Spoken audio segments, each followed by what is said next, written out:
ಬೆಂಗಳೂರು ಹೊರವಲಯದ ಆನೇಕಲ್ ಬಳಿ ನಡೀತಾ ಇದ್ದಂಥ ರೇವ್ ಪಾರ್ಟಿ. ಆ ರೇವ್ ಪಾರ್ಟಿ ಮೇಲೆ ಸಿಸಿಬಿ ರೇಡ್ ಅನ್ನ ಮಾಡಿತ್ತು.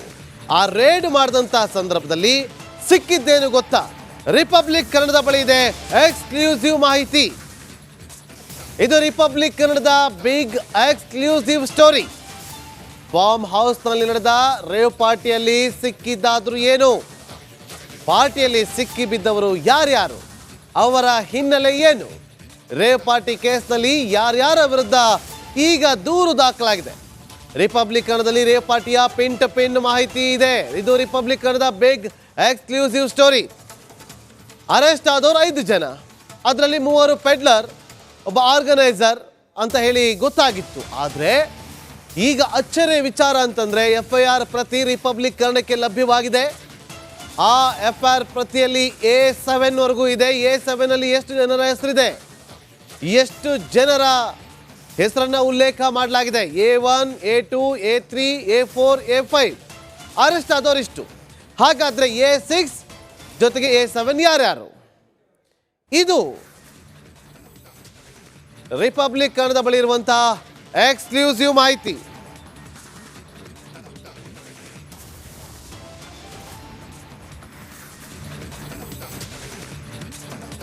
ಎಲೆಕ್ಟ್ರಾನಿಕ್ ಸಿಟಿಯಲ್ಲಿ ನಡೆದಂತಹ ಈ ಒಂದು ರೇವ್ ಪಾರ್ಟಿ ಇದೆಯಲ್ಲ, ಈ ರೇವ್ ಪಾರ್ಟಿ ವಿಚಾರವಾಗಿ ತನಿಖಾ ತಂಡ ತನಿಖೆಯನ್ನು ನಡೆಸಿದಾಗ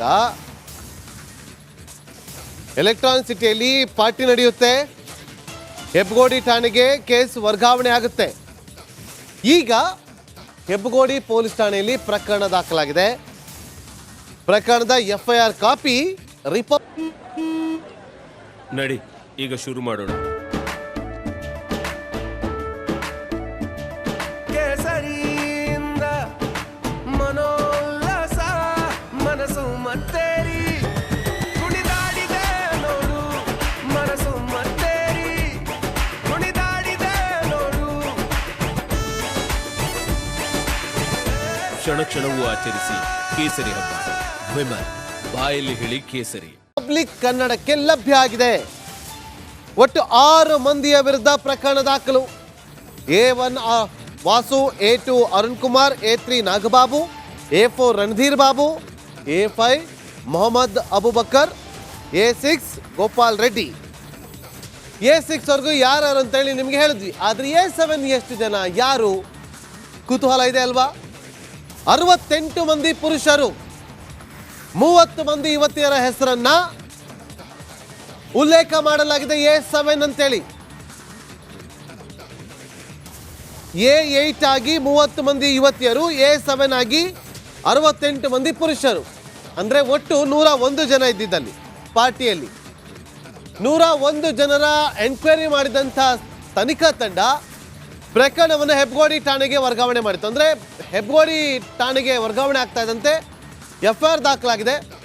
A1 Vasu, A2 Arun Kumar, A3 Nagababu, A4 Randhir Babu, A5 Mohammed Abubakar. ಇಷ್ಟು ಅಂತ ಗೊತ್ತಾಗಿತ್ತು. A6 ಗೋಪಾಲ್ ರೆಡ್ಡಿ. A7 ಆಗಿ 68 ಮಂದಿ ಪುರುಷರು, A8 ಆಗಿ 30 ಮಂದಿ ಯುವತಿಯರ ಹೆಸರು FIR ಪ್ರತಿಯಲ್ಲಿ ಉಲ್ಲೇಖ ಆಗಿದೆ.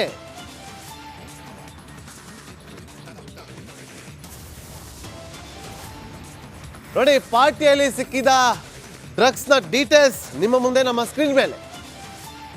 ಹೈಡ್ರೋ ಗಾಂಜಾ 6 ಗ್ರಾಮ್ ಸಿಕ್ಕಿದೆ. Hydro ganja 6 gram.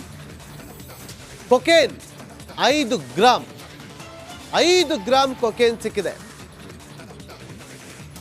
ಕೊಕೇನ್ ಲೇಪನದ ನೋಟು, 500 ರೂಪಾಯಿ ಮುಖಬೆಲೆಯ ನೋಟು.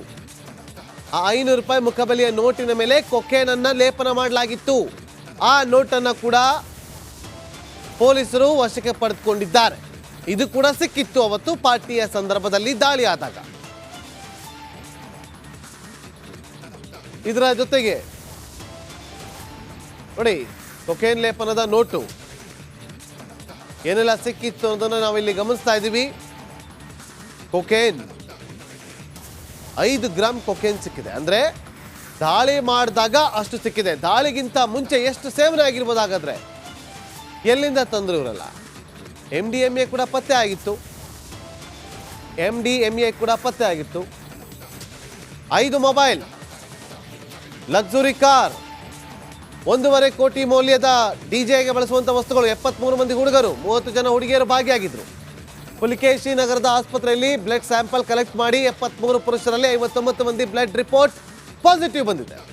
30 ಪೈಕಿ 27 ಮಂದಿ ಯುವತಿಯರ ಬ್ಲಡ್ ರಿಪೋರ್ಟ್ ಪಾಸಿಟಿವ್ ಬಂದಿದೆ. 103 ಮಂದಿ ಪೈಕಿ 86 ಮಂದಿಯ ರಿಪೋರ್ಟ್ ಪಾಸಿಟಿವ್ ಬಂದಿದೆ. ಇದು ರಿಪಬ್ಲಿಕ್ ಕನ್ನಡದ ಎಕ್ಸ್ಕ್ಲೂಸಿವ್ ಮಾಹಿತಿ. 1.5 ಕೋಟಿ ಮೌಲ್ಯದ ಡಿಜೆ ಉಪಕರಣಗಳು ಲಭ್ಯ ಆಗಿದೆ. ಅಷ್ಟು ಜನರಿಗೂ ಕೂಡ ಈಗ ಕಂಟಕ ಶುರುವಾಗುತ್ತೆ. ಕನ್ಸ್ಯೂಮರ್ ಇರ್ಬೋದು, ಎಲ್ಲಿಂದ ತಂದ್ರು ಅನ್ನೋದು ಕೂಡ ತನಿಖೆ ಆಗುತ್ತೆ, ಯಾರು ತಂದು ಕೊಟ್ಟರು ಅನ್ನೋದು ಕೂಡ ತನಿಖೆ ಆಗುತ್ತೆ. ಫುಲ್ ನೈಟ್ ಪಾರ್ಟಿಯಲ್ಲಿ ಆಗಿದ್ದೇನು, ಸಿಕ್ಕಿದ್ದೇನು? 14.40 ಗ್ರಾಂ MDMA ಮಾತ್ರೆ, 1.16 ಗ್ರಾಂ, 6 ಗ್ರಾಂ ಹೈಡ್ರೋ ಗಾಂಜಾ, 5 ಗ್ರಾಂ ಕೊಕೇನ್ ಪತ್ತೆ ಆಗಿತ್ತು. ಅಷ್ಟೇ ಅಲ್ಲ, ಕೊಕೇನ್ ಲೇಪನವಿರುವಂಥ 500 ಮುಖಬೆಲೆಯ ಒಂದು ನೋಟ್ ಕೂಡ ಪತ್ತೆ ಆಗಿತ್ತು.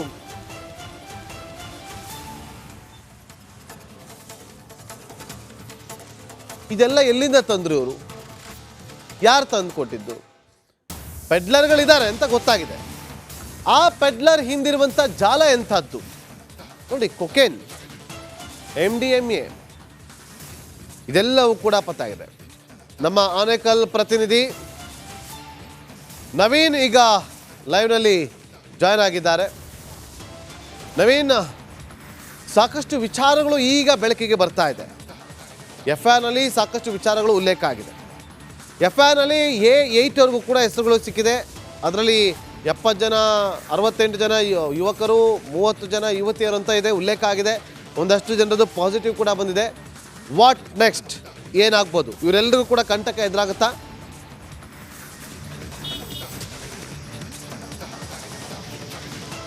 ಎಸ್ ನಾಗೇಂದ್ರ ಬಾಬು, ನೀವೀಗ ಹೇಳಿದ ಹಾಗೆ ಏನು ಈ ಒಂದು ರೇವ್ ಪಾರ್ಟಿ ಅಂತಲೇ ನೇರವಾಗಿ ಹೇಳ್ಬೋದು. ಯಾಕಂತ ಹೇಳಿದ್ರೆ ಇದನ್ನು ಬರ್ತ್ಡೇ ಪಾರ್ಟಿ ಅಂತ ಹೇಳೋದಕ್ಕೆ ಸಾಧ್ಯ ಇಲ್ಲ. ಇಲ್ಲಿವರೆಗೂ ಕೂಡ ಏನು FIR ಪ್ರತಿ ಲಭ್ಯವಾಗುವವರೆಗೂ ಯಾವುದೇ ಒಂದು ಪ್ರಕರಣದಲ್ಲಿ ಆ ಒಂದು ಪ್ರಕರಣ ಹೇಗಾಗಿರುತ್ತೆ, ಪ್ರಕರಣದಲ್ಲಿ ಯಾರ ಮೇಲೆ FIR ಆಗುತ್ತೆ ಅನ್ನೋದು ಲಭ್ಯವಾಗುತ್ತೆ. ಆದರೆ ಈಗ ಹೆಬ್ಬಗೋಡಿ ಪೊಲೀಸರಿಗೆ ಈ ಒಂದು ಪ್ರಕರಣವನ್ನು ಹಸ್ತಾಂತರ ಮಾಡಿದ ಬಳಿಕ ಏನು ಈ ಒಂದು FIR ಏನು ದಾಖಲಾಗಿದೆ, ಈ ಒಂದು FIR ದಾಖಲಲ್ಲಿ ನೋಡ್ತಾ ಹೋದರೆ ನಾವು ಸಾಕಷ್ಟು ಮಾದಕ ವಸ್ತುಗಳನ್ನು ಬಳಸಿರೋದು ಸ್ಪಷ್ಟವಾಗಿ ಗೊತ್ತಾಗುತ್ತೆ. MDMA 14.40 ಗ್ರಾಮ್ ಏನಿದೆ, ಜೊತೆಗೆ MDMA ಕ್ರಿಸ್ಟಲನ್ನು 1.16 ಗ್ರಾಮ್ ಏನಿದೆ, ಇದೆಲ್ಲವನ್ನು ಸೇರಿದ ಜೊತೆಗೆ ಹೈಡ್ರೋ ಗಾಂಜಾ, ಕೊಕೇನ್ 5 ಗ್ರಾಮನ್ನು ಬಳಸಿರೋದು ನೋಡಿದ್ರೆ ಕೇವಲ ಇಲ್ಲಿ FIR ದಾಖಲಾಗಿರೋದ್ರಲ್ಲಿ ಸಿಗ್ತಾ ಇರೋದು ಇಷ್ಟು ಮಾತ್ರ. ಅಂದರೆ ಪೊಲೀಸರಿಗೆ ಸಿಕ್ಕಿರೋದು ತಪಾಸಣೆ ವೇಳೆ ಇಷ್ಟು. ಆದರೆ ಈಗಾಗಲೇ ಸಾಕಷ್ಟು ಮಾಹಿತಿಯನ್ನು CCB ಪೊಲೀಸರು ಕಲೆ ಹಾಕಿರುವಂಥದ್ದು, ಜೊತೆಗೆ ಹೆಬ್ಬಗೋಡಿ ಪೊಲೀಸ್ ಠಾಣೆಯಲ್ಲಿ ಈಗ ಪ್ರಕರಣ ದಾಖಲಾಗಿರುವ ಹಿನ್ನೆಲೆಯಲ್ಲಿ ಅಲ್ಲಿಂದಲೂ ಕೂಡ ಒಂದಷ್ಟು ಈಗಾಗಲೇ ಈ ಒಂದು GR ಬಡಾವಣೆಯ ಆವರಣದಲ್ಲಿ ಆ ಒಂದು ಏನು ಪಾರ್ಟಿಯನ್ನು ಆಯೋಜನೆ ಮಾಡಲಾಗಿತ್ತು, ಅಲ್ಲಿನ ಒಂದಷ್ಟು ಒಳಗಡೆ ಪೊಲೀಸರಿಗೆ ಸಿಕ್ಕಂತಹ ಒಂದಷ್ಟು ಮಾದಕ ವಸ್ತುಗಳು, ಜೊತೆಗೆ ಯಾರ್ಯಾರು ಈ ಒಂದು ಪಾರ್ಟಿಗೆ ಭಾಗಿಯಾಗೋದಕ್ಕೆ ಅಂತಂದರೆ ಪಾಂಡಿಚೇರಿಯಿಂದಲೂ ಕೂಡ ಬಂದಿದ್ರು, ತೆಲಂಗಾಣ, ಹೈದರಾಬಾದು ಮತ್ತು ಆಂಧ್ರ ಪ್ರದೇಶದಿಂದ ಏನೇನು ಬಂದಿದ್ರು, ಇವರೆಲ್ಲರೂ ಕೂಡ ಯಾವ ರೀತಿ ಸಮ್ಮಿಲನ ಆಗಿದ್ರು, ಜೊತೆಗೆ ಅಂತಂದರೆ ಅಲ್ಲಿ ಯಾವ ರೀತಿ ಒಟ್ಟುಗೂಡಿದ್ರು, ಪಾರ್ಟಿಯನ್ನು ಆಯೋಜನೆ ಮಾಡೋದಕ್ಕೆ ಡ್ರಗ್ಸ್ಗಳನ್ನ ಎಲ್ಲೆಲ್ಲಿಂದ ತೆಗೆದುಕೊಂಡು ಬಂದಿರೋ ಅನ್ನೋ ರೀತಿ ಮುಂದಿನ ದಿನಗಳಲ್ಲಿ ಇನ್ನಷ್ಟು ಸಂಕಷ್ಟ ಇವರೆಲ್ಲರಿಗೂ ಎದುರಾಗುವ ಜೊತೆಗೆ ಖಂಡಿತ ನವೀನ್, ಮುಂದಿನದಲ್ಲಿ ಎಲ್ಲರಿಗೂ ಕೂಡ ಸಂಕಷ್ಟ ಎದುರಾಗೋದ್ರಲ್ಲಿ ಯಾವುದೇ ಅನುಮಾನವಿಲ್ಲ. ಥ್ಯಾಂಕ್ ಯು ನಿಮ್ಮೆಲ್ಲ ಮಾಹಿತಿಗಾಗಿ ನವೀನ್.